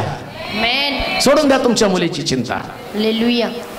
कल्पनेच्या पलीकडे देवानं त्यांच्यासाठी प्रोव्हिजन केली. असं चिंता करत बसू नका की तिच्या भविष्यात काय प्रभूनं मांडून ठेवलेलं आहे. तुम्ही जर देवाकडे आला ना, तर देवानं तुमच्या लेकरांसाठी, मुलीसाठी भारी प्रोव्हिजन करून ठेवलेली एकदम सुंदर उपयुक्त वरदान देवाकडे आहे. आमेन. टेन्शन फ्री राहायचं, हालेलुया. कुठल्या चिंता करत बसायचं नाही, कसं होईल कसं होईल कसं होईल. तो म्हणतो तू खाली तर तुम्ही बघा ना काय सुंदर आहे, पुढे वाचा. त्या समयी कुमारी आनंदाने नृत्य करतील, आनंदाने नृत्य करतील. वृद्ध व तरुण एकत्र आनंद करतील. बघा आता देवानं उपयुक्त वरदान काय, घरामध्ये सगळ्यात मोठी असती जनरेशन गॅप, है की नाही. हालेलुया. म्हाताऱ्यांना ते काय म्हणतात, तुमचा काळ गेला हो, गप्प बसा. तुम्हाला काय कळतं आता, कुठल्या कुठं गेलंय जग सगळं, तुम्हाला काय अक्कल नाहीये. बाहेरचं जग तुम्ही कुठं बघता, तुमच्या काळात करत होते, आता आमच्या काळात वेगळं आहे. अरे आमच्या काळात पण बेल बॉटम होती, आता तुम्ही घालायला लागलाय. आमच्या काळात धोतर होतं, आता लग्नात तुम्ही धोतर घालता स्टाईल बांधून, ते आम्ही बांधत होतो, म्हणजे मी नव्हतो घालत बरं का. त्याच धोतर होतं, आता स्टाईल म्हणून ते धोतर आलंय. आमच्या काळात काष्टा होता, तो आता स्टाईल म्हणून तुम्ही घालता. मग काय तुम्ही म्हणता नवीन झालेलं आहे. हालेलुया. आम्ही पैसे नव्हतं म्हणून ठिगळं लावत होतो, तुम्ही पैसे म्हणून ठिगळं लावायला लागलाय, की नाही. आम्हाला फाटके यासाठी घालावं लागत होते कारण नवीन घ्यायची ऐपत नव्हती, तुम्ही पैसे देऊन फाडून घेता. काय नवीन आहे, काय नवीन तुमच्याकडे आहे. आमेन.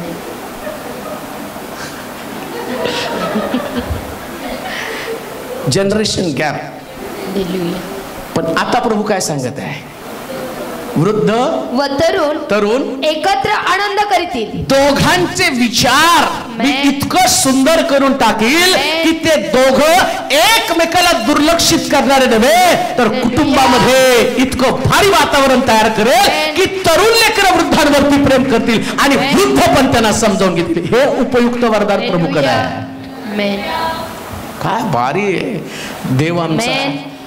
त्याच्याकडे गेल्यावर तो तरुणांचं पण मन बदलतो आणि वृद्धांचं पण. वृद्धांमध्ये पण असतं नाही का, काय केल्यावर त्यांना हे करू नका ते करू नका, हे बाळा चुकीचं आहे ते चुकीचं आहे. आता त्यांनी काटकसर करून करून जगलेलं असते, मग ते म्हणतात हे एवढं भारी घ्यायचं नाही, जरा हलकं घ्या. पण देव म्हणतो काळजी करू नका, त्यांची पण विचारसरणी बदलेल. हालेलुया.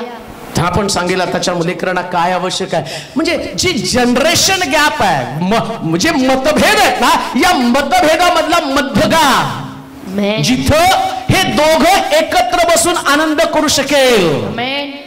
एक सुंदर कुटुंब स्थापित करण्याची ताकद फक्त देवाकडे आहे, हालेलुया. ते बाकी कुणाकडे नाहीये. Priya please God. तुमची लेकरं घरामध्ये आजी आजोबा जे वयस्कर व्यक्ती आहेत ना, या वयस्कर व्यक्तीला ते पाहिल्यावरती आनंदित होणारे एकत्र काय करतील होते, आनंद करतील. एकत्र आनंद करतील. लेकरांना असं वाटतं की हे नकोय आमच्या घरामध्ये, फार कठीण परिस्थिती आहे, नको वाटतं ते वयस्कर आमच्या घरामध्ये. पण प्रभू उपयुक्त वरदान देताना काय म्हणतो, लेकरं आल्या आल्या त्यांना शोधतील. हालेलुया. आजी कुठे आहे, आजोबा कुठे आहेत, काका कुठे आहे, काकू कुठे आहे. त्यांची उपयुक्तता, त्यांचं महत्व लेकरांना समजेल. ते आमच्यासाठी आशीर्वादाचं कारण आहे. आमच्या परिवाराला त्यांचं महत्व समजेल. ते दिवस परमेश्वर आले, तो म्हटला इकडं तिकडं कुठं जाऊ नका, माझ्याकडे या, कुठं कंप्लेंट करू नका, माझ्याकडे या, माझ्याकडे तुमच्यासाठी उपयुक्त वरदान आहे. अरे मी राजाचं मन पाटाच्या पाण्याप्रमाणे जिकडं पाहिजे तिकडं वाहवतो. तुमची कठोर मुलं बदलण्याचं कसं फक्त देवाकडे आहे. म्हणून या लेकरांना तुम्ही देवाकडे सोपवा आणि प्रार्थना करा. एक दिवस जी लेकरं तुम्हाला त्रास देत होते किंवा जे तुमचा तिरस्कार करत होते, परंतु प्रभू म्हणतो आता माझ्याकडे तुम्ही आला, माझ्याकडे तुम्ही वळला, आता तुमची लेकरं तुमच्यावरती प्रेम करतील, तुमची नातवं तुमच्यावरती प्रेम करतील. तुमचं घर आणि एक प्रकारचं आणि चांगलं घर बनेल की ज्या घरामध्ये परमेश्वराचं उपयुक्त वरदान आहे. आणि त्या ठिकाणामध्ये घरामध्ये आल्यावर पहिले वृद्ध लोकांना प्रेझेंट केलं जाईल. किती सुंदर नाही का. हालेलुया. आल्या आल्या त्यांनी मुलांनी कधी कधी ते आजी आजोबाला आतमध्ये जाऊन बस पाहुणे आले, त्यांनी यायचं नाही बोलायचं नाही. त्यांनी बोललं तर यांची इज्जत जाते. तुमची इज्जत तुमच्या मागे विचारा काय इज्जत आहे. ते तुमची चेष्टा करतात, ते तुमच्या तोंडावर बोलतात का तर 4 पकोडे खावे, चहाचा कप प्यावा, निघून जावं, एवढंच तुमची इज्जत. याच्यापेक्षा जास्त इज्जत नाही. आणि जे तुम्हाला मिळालंय ना, हे त्यांनी तुम्हाला मिळवून दिलं, जे जे तुमच्या घरामध्ये आहेत. जन्माला घातलं, शिक्षण केलं, तुमच्या सगळ्या गोष्टीची पूर्तता त्यांनी केली आणि मग ही गोष्ट, ही समज तुम्हाला येते की हे कशासाठी आहे. तुम्हाला कळतं, जर माझ्या आजीनं माझ्या बापाला, माझ्या आईला जर या प्रकारचं एज्युकेशन दिलं नसतं, या लेवलवरती त्यांना आणलं नसतं, तर आज हे सुंदर जीवन आम्ही बघू शकलो नसतो. मग तुम्हाला रिस्पेक्ट येतो. तर म्हटलं आता तुझ्या घरातलं वातावरण भी बदलेल आणि वृद्ध आणि तरुण काय करतील, एकत्र आनंद करीत. म्हणजे त्या घरात ना वृद्ध रडणार ना तरुण रडणारे, प्रभू प्रत्येकाच्या चेहऱ्यावरती आनंद निर्माण करेल. हालेलुया. जनरेशन गॅप काढून टाकेल. काय सुंदर आहे बायबल. हालेलुया. आणि सगळ्याला जावं कुठं लागतं, देवाकडं. माझ्याकडे या, माझं ऐका. माझं ऐकल्याबरोबर हे सगळे मतभेद संपुष्टात येतील. हे सगळे प्रॉब्लेम सॉल्व्ह होऊन जातील. हे प्रॉब्लेम सॉल्व्ह करण्याचं सगळ्यात मोठं माध्यम. पुढे वाचा. मी त्यांचा शोक पालटून, तिसऱ्या वचनामध्ये, त्या समयी कुमारी आनंदाने नृत्य करतील. आनंदाने नृत्य करतील. वृद्ध व तरुण एकत्र आनंद करतील. मी त्यांचा शोक पालटून, त्यांचं शोक पालटून ते आनंद करील. म्हणजे त्यांच्या घरामध्ये आधी शोक होता. हालेलुया. पण देव आता मत परिवर्तन करणार आहे. एक चांगलं चर्चचं वैशिष्ट्य काय माहिती का, इथं तरुण आणि वृद्ध या सगळ्यांचंच मत परिवर्तन झालं. आता कोणी सुद्धा आपल्याला ठाम नाही. वृद्ध काय म्हणतात, लेकराच्या आनंदामध्ये आमचा. आणि तरुण काय म्हणतात माहिती का, त्यांचं मन मला दुखवायचं नाही. काय भारी हो. त्यांनी म्हणतात नाही, यांच्या आनंदात आमचा आनंद. आणि तरुण लेकर काय नाही, काही झालं तरी यांचं मन आम्हाला दुखवायचं नाही. आणि प्रभू म्हणतो मी हे करील बरं का. हालेलुया. हे माझ्यामध्ये ताकद आहे, बाकी कोणामध्ये ताकद नाहीये. मग तुम्ही किती नातेवाईकांना आणला, त्यांना सांगा अमकं करा तमकं करा, काही बदलणार नाही. देवाकडे घेऊन जा. हालेलुया. त्याच्याकडे फार मोठं हार्टचं ऑपरेशन करण्याचं माध्यम आहे. सगळी हार्टची सर्जरी कशी करावी आणि कुठं ब्लॉक आहे, तो ब्लॉक कसा काढावा बरोबर त्याला कळतं. कुठं ब्लॉक झालेला आहे, त्याला कशी एंजिओग्राफी, एंजिओप्लास्टी करायची, देवाला बरोबर माहिती. आणि तो ते करतो. आणि मग एक सुंदर चर्च, ऐक्याचं चर्च, पारिवारिक ऐक्य त्याच्यामध्ये आहे. जनरेशन गॅपच नाही. सगळं कुटुंब एकत्र बसलेले, पाहुणे आले तरी सगळे एकत्र. आजी इकडं, आजोबा इकडं, वडील आहे तिकडं, आई आहे इकडं, नातू आहे इथं, अमकं तमकं सगळं घर कसं भरलेलं आहे. त्यांच्या घरातले प्रत्येक व्यक्ती. आणि कोणी पण पहिले हे केल्यावर सुद्धा पहिले आजी आजोबाला, मग घरामध्ये पाहुण्यांना बरं का. त्यांचं लाड नंतर करा. ते खाऊन जाणार आहे, तुम्हाला नामच ठेवणार आहे. खडाच होता, पोहे नीट शिजलेले नव्हते, पाणी जास्त घातलेलं होतं, यांच्या हाताला चव नाही, यांच्या पायाला चव नाही. अरे बेचव माणसा, तू कशाला घरात आला. हे लोक जे आहेत ना, तुम्ही काही दिलं तरी आनंदानं खातात आणि कौतुक करतात. त्या नातवंडाचं, त्या नातीचा गालगुच्चा घेऊन आजी सांगती, बाळा तू खूप सुंदर बनवलं, चव नसती तरी सुद्धा ती सांगती, कौतुक करते. का, हे परमेश्वराने दिलेलं अंतःकरण हे परिवारामध्ये देव निर्माण करतो. प्रिया, आता शेवटची गोष्ट वाचू, 14 वचन. 14 किती सुंदर लिहिलं. मी त्यांचा शोक पालटून ते आनंद करील. मी त्यांचे सांत्वन करील. त्यांचं सांत्वन करील. त्यांच्या दुःखानंतर त्यांनी. 14 वचन. आणि मी त्यांच्या याजकांचा जीव. पास्टर मनोज तेलोरे. आमेन. अभी मैं भी पिक्चर में आ गया. एवढे दिवस मी नव्हतो पिक्चर मध्ये. एवढं सगळं सांगितलं तुमच्या घरा संबंधानं, तुमच्या लेकराच्या संबंधानं, नातवंडां संबंधानं. देव म्हटला, अरे तू माझा निरोप घेऊन चालला, तू परिवार बांधत आहे, कुटुंब बांधत आहे. माझं आणि वचन जसं आम्ही पाहतो की त्या शबरुडाभोवती वेढा पडला, त्यास तो असणारा संदेष्टा निरोप घेऊन आला. तो म्हटला, लोकांना सांग उद्या परमेश्वर या ठिकाणामध्ये एका शकेलाला एवढं सातू आणि एवढं ते देणार आहे, हे निरोप घेऊन जा. आणि परमेश्वरानं त्यांना निरोप द्यायला सुरुवात केल्यावर तो म्हटला, तू तुझा निरोप घेऊन गेला, तुझं खच्चीकरण होऊ दिलं नाही, लोकांना सत्य सांगितलं. याजकांनो, आज एक गोष्ट ध्यानात ठेवा, जर परमेश्वराचा निरोप तुम्ही घेऊन गेला, जे देवाचं वचन ऐकत आहे, अशा प्रत्येक याजकाला, प्रत्येक सेवकाला एक चॅलेंज आहे, एक आव्हान आहे. देवाचं वचन जे कुटुंबाला स्थापित करतं, कुटुंबात ऐक्य निर्माण निर्माण करतं, एकमेकाची मन एकमेकाशी जोडतं आणि असे याजक परमेश्वराचं वचन सांगतं, आता मी तुमचा जीव आणि उत्तम पदार्थानं मिष्ठान्नानं तृप्त करेल का? कारण त्याने देवाचा निरोप घेऊन गेलं. जर देवाचा निरोपच तुम्ही नेला नाही तर तुम्हाला चांगलं आणि मिष्ठान्न कधीच मिळू शकणार नाही. म्हणून शास्त्र सांगतं, आता मी याजकांवरती पण माझा पण सगळ्यात शेवटी याजकाला केलं का? पहिले याजकाला द्यायला पाहिजे. देव म्हटलं नाही, त्यांना जर पहिलं दिलं तर खाऊन घरात बसतील. त्यांच्या ड्युट्या त्यांच्या जबाबदाऱ्या त्यांना समजणार नाही. कळतं का तुम्हाला? तुमचा परफॉर्मन्स बघितला जातो, मग तुम्हाला त्याच्याशी असणारे सगळे लाभ मिळतात. काय म्हणतात त्याला? इंग्लिशमध्ये शब्द येतो, फॅसिलिटी नाही शब्द. हा नाही नाही, बेनिफिट पण नाही, वेगळं काहीतरी शब्द आहे. बरं जाऊ द्या, काहीतरी असू द्या. ते मिळतं बघा परफॉर्मन्स बघून. जास्तीचा बोनस जो असतो तो तुम्हाला मिळला जातो त्याच्यामध्ये. बोनस पण आहे, इन्सेंटिव्ह बरोबर सापडला करेक्ट शब्द. परफॉर्मन्स बघितल्यावर इन्सेंटिव्ह मिळतो. आणि तो इन्सेंटिव्ह जो असतो ना, तो टोटल असणाऱ्या महिन्यांचा नाही काढत, तो दिवसाचा परफॉर्मन्स बघून दिला जातो. आज तुम्ही काय पद्धतीनं, कशा पद्धतीनं बिझनेस केला आणि त्याच्यावर तुमचा इन्सेंटिव्ह ठरवला जातो. याजक लोकांनी ज्या परमेश्वराची सेवा करत असताना या लोकांसाठी त्यानं घेतलेली मेहनत. आता देव म्हटला, तू एवढी चांगली कुटुंब बनवले, कुटुंबातलं वातावरण एवढं भारी केलं, याजका मी पण तुझा जीव मिष्ठान्नानं तृप्त करेल. पण सुरुवात कुठून केली त्यानं? गुराढोरांपासून. कुठून सुरुवात केली?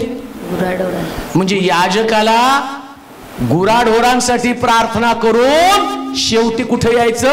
वृद्धांपर्यंत.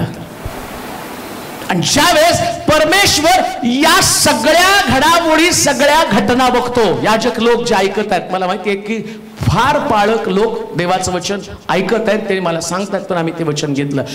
तुमच्या जीवनामध्ये जर खरी समृद्धी यायला पाहिजे ना, तर देवाचं वचन कुटुंबामध्ये जाऊ द्या. तुटलेली कुटुंब स्थापित करण्याचं काम करा. कुटुंबातले वाद संपुष्टात आणा. कुटुंबातले लोक एकत्र बसून जेवायला सुरुवात करतील. त्याच परमेश्वराला वाटतं, याजकानं सुद्धा आता मिष्टान्न खावीत का? कारण तुम्ही परमेश्वराचं मोठं काम केलं. आणि आता बायबल सांगतं की लोकांना देवाचा निरोप पोचवल्या कारणानं. वाचूया परत. आणि मी त्यांच्या याजकांचा जीव मिष्टान्नाने तृप्त करेल. मिष्टान्नाने तृप्त करेल. माझे लोक माझ्या उत्तम वरदानानं तृप्त होतील. तो म्हटला, मंडळीतले लोक देवाचं वचन ऐकून आता देवावर प्रेम करायला लागले. कुणावर प्रेम करायला लागले?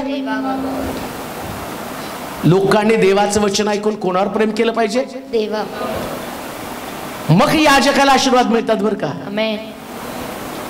नाहीतर मंडळीचे लोक फक्त पाळकावर प्रेम करतात पण देवावर प्रेम करत नाही. ते कधीच याजक आशीर्वादित होऊ शकणार नाही. याजकांना चॅलेंज आहे, लोकांना तुमच्याकडे नाही तर प्रभूकडे घेऊन जा. प्रभू या सगळ्याचे आशीर्वाद देणारा देव आहे, कोणी माणूस तुम्हाला देणार नाही. कधी कधी आम्ही कुटुंब, त्या मंडळीमध्ये एखादा परिवार जो आपल्या परिवारामध्ये एक सदस्य आहे की तो त्याच्या आईला सांभाळत नाही पण चर्चला डोनेशन देत आहे. त्याची वृद्ध आई, तिचा अपमान तो करत आहे पण चर्चला देणग्या देत आहे. आणि आम्हाला असं वाटतं, जे ऐकत आहेत याजक लोक, आणि तुम्हाला असं वाटतं की हा व्यक्ती गेला तर मग माझं कुटुंब चालणं कठीण आहे का? तर त्याचा मोठा दशांश आहे, मोठं त्याचं अर्पण आहे. देव म्हणतो, मी तुला मिष्टान्न देण्याचा विचार करत होतो आणि तू त्या व्यक्तीवरती प्रेम करत, त्या व्यक्तीला देवाकडे आणून त्याच्यातले दोष दाखव. हा व्यक्ती माझ्यावरती प्रेम करेल आणि त्याच्या घरातले वृद्ध आणि तरुण या सगळ्याला तो समजावून सांगेल, त्याच्यामध्ये बदल होईल. आणि ज्यावेळेस त्याच्यामध्ये बदल होईल त्यावेळेस मी तुझा देव तुला मिष्टान्नानं तृप्त करेल. व्यक्तीचं मन धरण्याचा प्रयत्न करू नकोस. याजक म्हणून ही गोष्ट मला तुम्हाला सांगणं गरजेचं आहे. नवीन नवीन गोष्टी देव मला सांगतो आणि त्या गोष्टी प्रत्येक याजकाला समजणं गरजेचं आहे. पहिले मी मिष्टान्न नाही, पहिले परिवार, पहिले गुरढोरं, पहिले आणि शेतामध्ये असणारे त्यांच्या अडचणी, याच्यासाठी याजकाने प्रार्थना केल्या पाहिजे. याजकाचं काम आहे ती कमतरता दूर करणं. आणि ज्यावेळेस लोक समृद्ध होतील याजकाला डबे पाठवतीलच. तुमच्या घरात पोळ्या केल्यावर माझ्या घरात येणारच ना. म्हणजे पाठवू नका बरं का, मी खात नाही. पण तिथं काय लिहिलंय, मी त्याला काय लिहिलं, याजकांचा जीव मिष्टान्नाने तृप्त करी. कशाने? मिष्टान्नाने. बघा आता इथं परिवारामध्ये एकाला पण मिष्टान्न नाही. परिवारात दाखवलं का त्यांनी मिष्टान्न? मग परिवाराची खरी समस्या काय?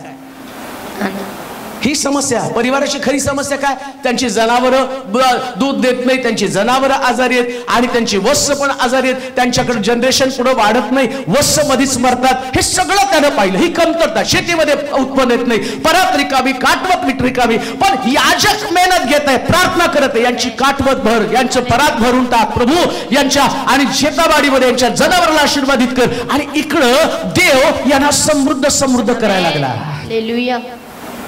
परिवारामध्ये पाहिलं, परिवारामध्ये एकमेकांमध्ये ऐक्य नाही, अपसेट आहेत प्रत्येक कुटुंबातले लोक. देवानं पाहिलं आणि याजक तिथं रदबदली करत आहे, मध्यस्थी करत आहे. हे सगळं देव सॉल्व्ह करत करत करत करत आता परिवारामध्ये इतकं युनिटी, इतकं ऐक्य, इतकं चांगलं वातावरण निर्माण झालं. आणि तिकडं देव आता परिवाराच्या अंतःकरणात काम करतो. आपल्याला टिकवणारा, वाढवणारा हा याजक आहे. आणि याजक जिवंत राहील, तो भारी दिसेल, तर मग देवाचं गौरव होईल. मग देव साखळी कुठं पाठवतो, तू पहिले भारी बनू नको, यांना बनव, आपोआप ते तू भारी बनशील. काय सुंदर देवाचं सूत्र आहे हो. लोक संकटातनं बाहेर आल्याबरोबर याजकाचे देव तो म्हणतो, अरे हेच तुझ्यासाठी माध्यम आहे. तुला कोणी फॉरेनवरून मदत करणार नाही. कोणी गोरा आणि फॉरेनर तुझ्याकडून असं म्हणणार नाही की चल ठीक आहे मी तुला 2-3 कोटी देतो, आणि ते टिकणार पण नाही. त्याने 2-3 कोटी दिलं ना तर तुला शुगर, बीपी, अमकं तमकं काहीच खाता येणार नाही. पण देवानं जर तुला आशीर्वाद दिला ना तर सगळ्या गोष्टी तू खाशील. मिष्टान्न, मिष्टान्न बेस्ट मधलं बेस्ट. मिष्टान्न कळतं का? मिष्टान्न म्हणजे सगळी पक्वान्न. आणि या दिवसामध्ये सोलापुरात आलो त्यास आहे ते मुन्ना बिन्ना सगळेजण आहेत. प्रार्थनेला घेऊन गेलो, 3 रुपये 2 रुपये मिळाले ना, मग त्यांना मी कृष्ण आईस्क्रीमच्या गाडीवर 50 पैशाला त्यावेळेस आईस्क्रीम मिळत होतं. अरे आज लय आशीर्वादित सभा झाली का, तर 3 रुपये मिळाले आणि मग 50 पैशाचं ते आईस्क्रीम खात होतो. म्हणजे त्यास काही नव्हतं. कुठल्या घरामध्ये प्रार्थनेला बोलवलं ते चहा केले, चहा मिळाला तरी वाटायचं प्रार्थना आशीर्वादित झाली. चहा तर दिला, चहा बरोबर बिस्किट म्हटल्यावर जास्त आशीर्वादित वाटत होतं. पण आता प्रभूनं त्या लेवलवरती नेलं की ज्या लेवलला लोक मिष्टान्न ते खाणं सुद्धा कठीण जातं नाही का शारोन? कधी कधी आल्यावर आम्ही चर्चा करतो, अरे खावं तरी काय काय. एका घरात ख्रिसमसच्या पिरियडमध्ये गेलो, तिथं बघितलं त्याने असे इथून तिथवर असे मोठे टेबल एवढे लांब, करंज्या, कापण्या, शंकरपाळ्या, केक, लाडू, चकल्या एवढं करून 2-3 व्हरायटीचे बाहेरून आणलेले, आणि पोट तर एवढीच. मग प्रश्न पडला काय, ते म्हणजे सगळं संपवायचंय. पण ते केलं, त्यांनी जे केलं ते वचनात सांगितलं म्हणून घडलं. तुम्ही खा नका खाऊ हा प्रश्न नाही. देवाला तुमचं खाणं आणि न खाणं महत्वाचं नाही. त्याने त्याचं वचन पूर्ण केलं, त्यानं त्याचं वचन पूर्ण केलं. मी याजकाला मिष्टान्नाने तृप्त करी, मिष्टान्नाने तृप्त करी. म्हणून कोणी याजक तुमच्याकडे आला मला सोडून तर त्याला मिष्टान्न द्या, कारण देवाचं वचन त्यानं पूर्ण होईल. बरं का? नुसतं चहावर त्याला पाठवू नका, मला काहीच देऊ नका, पण मला सेवा भरपूर करायची नाही, तर तुम्ही आता जाऊन मिष्टान्नाच्या तयारीला लागेल. पण याजकासाठी प्रभूनं काय सांगितलं, मी तुझा जीव मिष्टान्नानं तृप्त करी. पण याजकासाठी माझ्याकडे काय वचन असणार आहे? सेवा करताना मनोभावे करा, आपलं तन मन धन सर्वस्व अर्पण करा. देव याजकाची सुद्धा काळजी घेतो. देवबाप तुम्हाला आशीर्वाद देऊ. आपल्या जागेवरती उभं राहूया, आपले डोळे आपण बंद करूया, नतमस्तक होऊया. तो म्हणतो मी माझ्या लोकांना उत्तम वरदानाने तृप्त करेल. आज परमेश्वराची उपयुक्त वरदानं त्याच्या संबंधानं देव आमच्याशी बोललेले. आपले डोळे बंद करू, माना झोकूया, आपली मस्तक आपण लावूया, परमेश्वरासमोर जाऊया. प्रत्येक अभिवचनाबद्दल देवाचे आभार मानू. हे सर्व समर्थ देवा, तुझी स्तुती करतो. राजासनावरच्या थोर